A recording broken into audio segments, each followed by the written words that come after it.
Have you ever, like, gotten so frustrated with someone Oh, yeah. that you just, like, assumed they were just a bad person? Definitely. What if there's a totally different way to view those situations? Hmm. Today, we're diving deep into Socratic intellectualism. Okay. It's this Stoic concept that suggests people do bad things out of ignorance, not malice. Interesting. We're breaking down an article all about it. Okay. And trust me, this is going to challenge how we think about human behavior. I'm ready. So this idea really flips the script on how we usually judge people's actions. Absolutely. It's not about condoning bad behavior, Right. but rather understanding its root cause. Yeah, the article really hammered home this point. Mm-hmm. The Stoics believed no one wants to moose up. Yeah. They do so because they're missing information. Right. Like, imagine navigating a maze in the dark. Okay. You might bump into walls not because you're trying to, Yeah. but because you can't see the path. That's a great way to visualize it. Think about a time someone really ticked you off. Oh, yeah. Now, imagine if their actions stem from simply not knowing better Right. rather than intentionally trying to hurt you. Okay. How does that change your perspective? Whoa, okay. That's making me rethink some past encounters. Really? Yeah, the article even quotes Epictetus, Oh, this major Stoic philosopher, yeah. who said people don't choose falsehood. Mhm. They mistakenly believe it to be true. Right. It's a complete shift in how we view intention. Exactly. We're all prone to operating with incomplete or even incorrect information. Yeah. That's part of being human. Mm-hmm. And recognizing that in ourselves and others can lead to more empathy and understanding. This is already making me feel less judgmental, I have to admit. That's great. But the article didn't stop at just understanding others. Right. It connected this concept to how we can be better people. Yeah, that's where the Stoic emphasis on virtue comes in. Okay. It's not enough to just understand why people act the way they do. The real challenge is using that understanding to live a more virtuous life ourselves. Okay, so how does Socratic intellectualism help with that? Right. The article mentioned 3 key Stoic virtues: Yeah? kindness, resourcefulness, and wisdom. Right. But what do those really mean in practice? So let's take kindness, for example. Okay. Remember, if their actions stem from ignorance, Mm-hmm.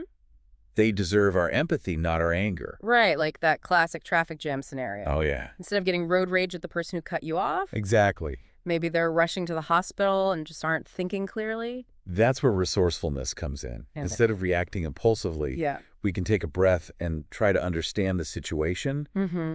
And wisdom comes from learning from those experiences, both ours and others, Right. so we can make better choices in the future. So Socratic intellectualism isn't just about being understanding. It's about turning that understanding into positive action. Exactly. This is much deeper than I initially realized. Right. It's like a roadmap for personal growth. That's a great way to put it. Yeah. Socratic intellectualism challenges us to see the world differently, to understand the root causes of behavior, and to use that understanding to cultivate virtue in ourselves. This is seriously blowing my mind. I know, right? The implications of this concept are huge.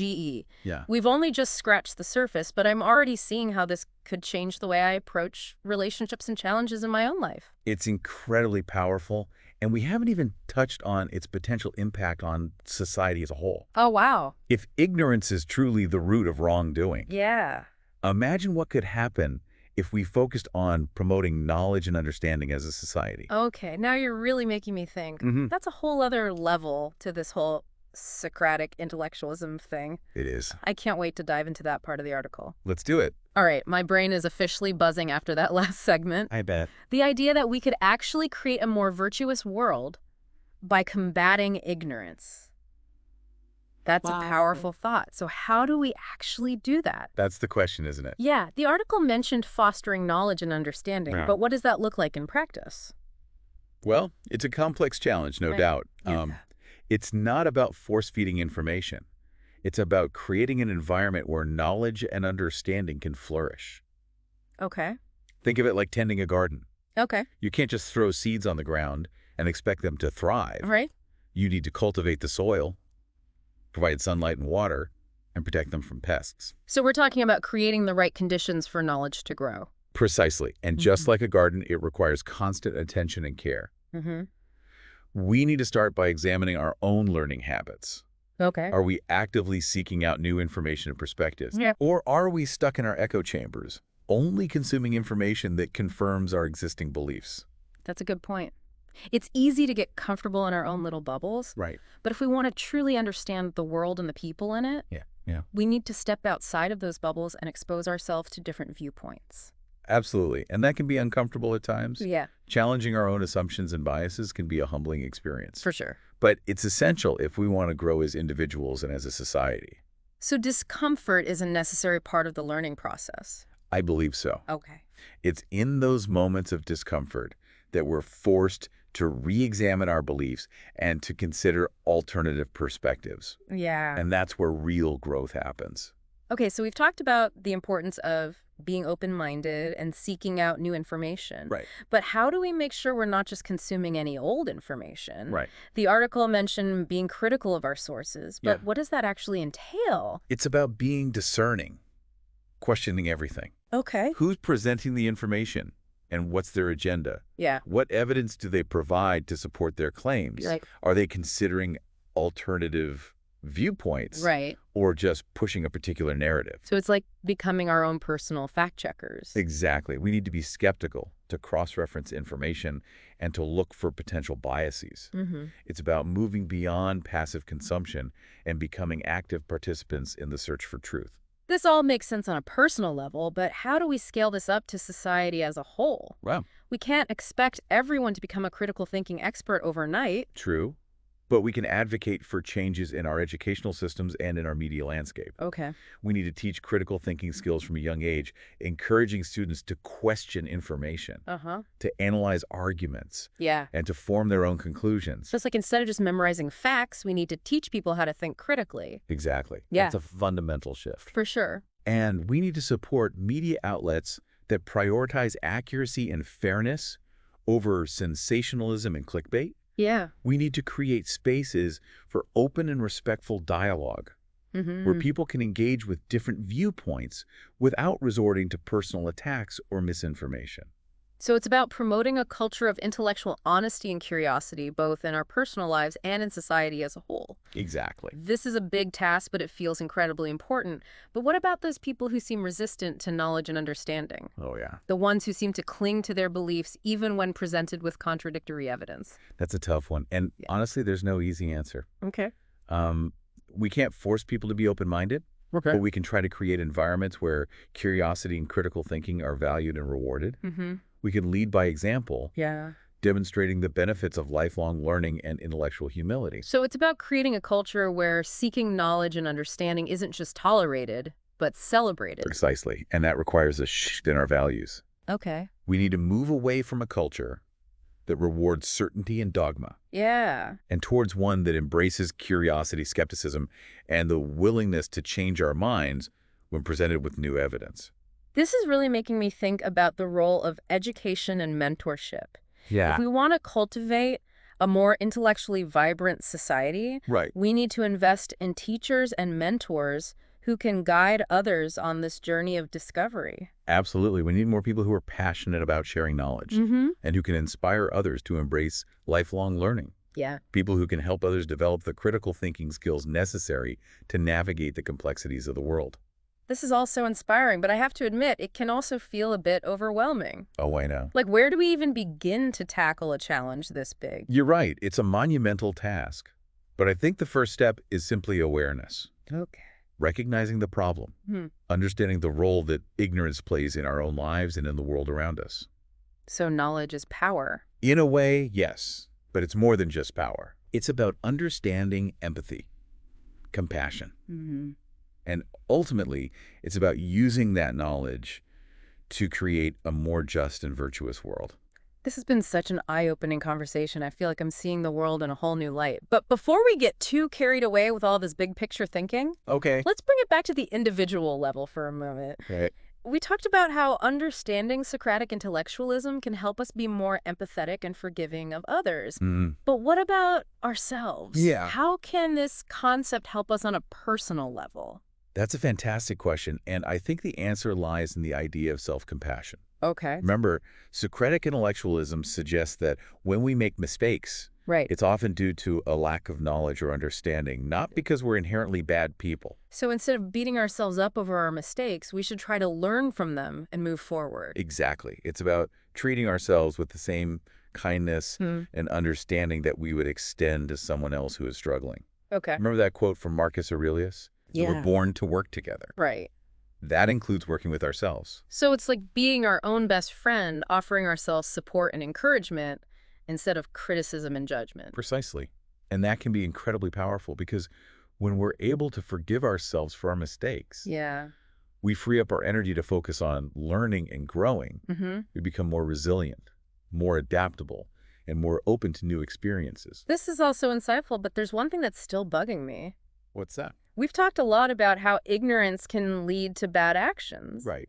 But what about those people who seem to intentionally do bad things? Yeah. The ones who seem to actually enjoy causing harm? That's a valid question, and it's one that has challenged philosophers for centuries. Really? Yeah, even within Stoicism, there's debate about how to reconcile the idea of Socratic intellectualism Okay. with the reality that some people do seem to act maliciously. So are the Stoics saying that these people don't exist, that everyone is deep down good? Not necessarily. Some Stoics might argue that even in those cases, Okay. there's an underlying ignorance at play. Maybe it's an ignorance of the consequences of their actions, Okay. or an inability to empathize with the suffering they're causing. So even in the most extreme cases, there's still this belief that with greater knowledge and understanding, people could choose a different path. That's the hope. And it's a hope that I think is worth clinging to. Oh, okay. Because if we give up on the possibility that people can change, then we're essentially giving up on humanity. That's a powerful statement. And it makes me think about the role that things like rehabilitation and restorative justice play in our society. Exactly. Because if we truly believe that ignorance is the root of wrongdoing, then our focus should be on addressing that ignorance, not just punishing people for their actions. So it's about creating a system that prioritizes healing and growth over retribution. Precisely. And that's not to say that there shouldn't be consequences for harmful actions. But those consequences should be designed to help people understand the impact of their choices. And to give them the opportunity to make amends and become contributing members of society. Wow, this is all really making me rethink how I view the world and my place in it. It is powerful, isn't it? Yeah, it's like we're all part of this interconnected web. Yeah. And we all have a responsibility to help each other learn and grow. That's a beautiful way to put it, and I think it's a message that we all need to hear.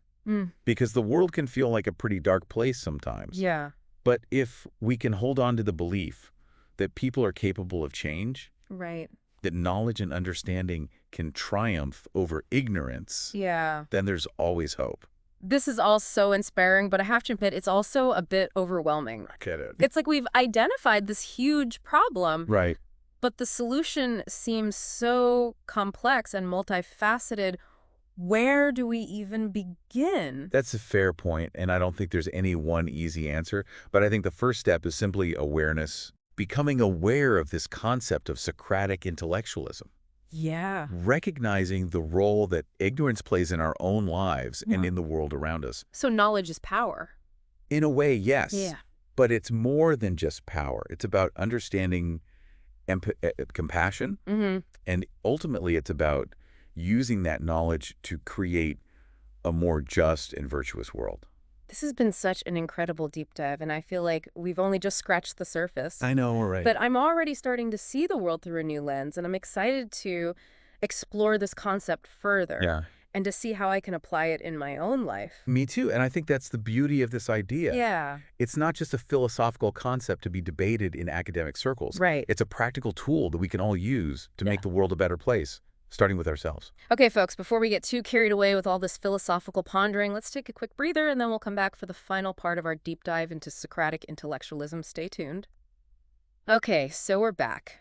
Ready to wrap up this deep dive into Socratic intellectualism? I am. I have to say, this concept has really stuck with me. Yeah, it's like a mental reset button, helping me view things in a whole new light. that's great.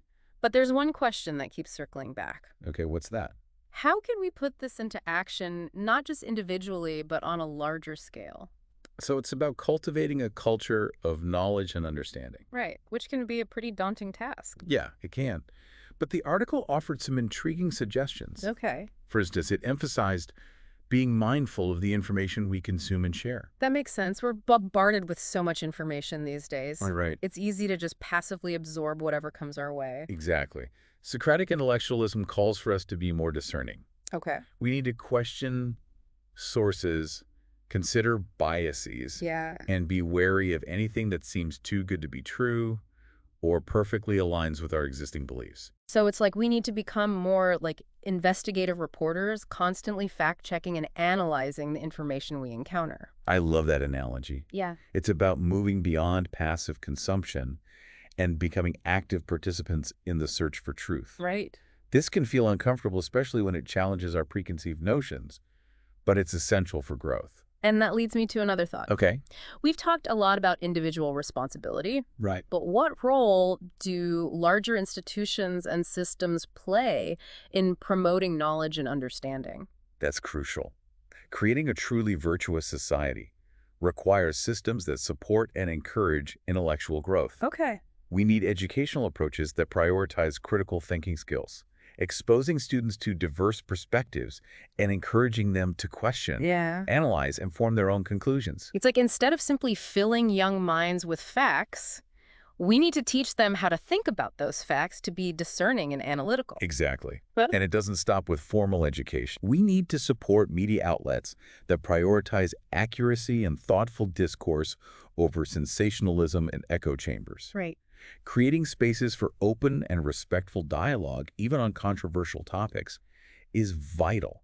So it's about nurturing a society that not only values knowledge, but also equips its citizens with the tools to think critically and engage constructively with different viewpoints. Precisely. It's about shifting from a culture that rewards certainty and dogma Yeah. to one that celebrates intellectual curiosity, Yeah. healthy skepticism, Uh-huh. and the humility to change our minds when presented with new evidence. You know, thinking back to the beginning of this deep dive, I remember feeling a bit overwhelmed by the idea that ignorance is at the root of so much wrongdoing. Yeah. But now I'm starting to see it as an opportunity, Oh, okay. a challenge we can tackle collectively. That's the spirit. It's about Yeah. recognizing our shared responsibility. Right. We can all contribute, Yeah. whether it's being more mindful of our own information consumption, Mhm. supporting educational initiatives, advocating for responsible media, or simply engaging in thoughtful conversations with those around us. This whole exploration has really been a game changer for me. Really. It's like I've been handed a new set of lenses through which to view the world and my place in it. And that, I believe, is the true power of Socratic intellectualism. Yeah. It's not just a philosophical concept. Right. It's a practical tool for personal and societal growth. So to our listeners out there, Yeah. we leave you with this. How will you embrace the principles of Socratic intellectualism? That's the question. How will you become a more mindful consumer of information, a champion for critical thinking, and a force for positive change in your own sphere of influence? Keep those minds open, those hearts engaged, and those brains buzzing. That's it for this deep dive. We'll be back soon with a new topic and a fresh perspective. Until then, keep learning, keep growing, and keep diving deep.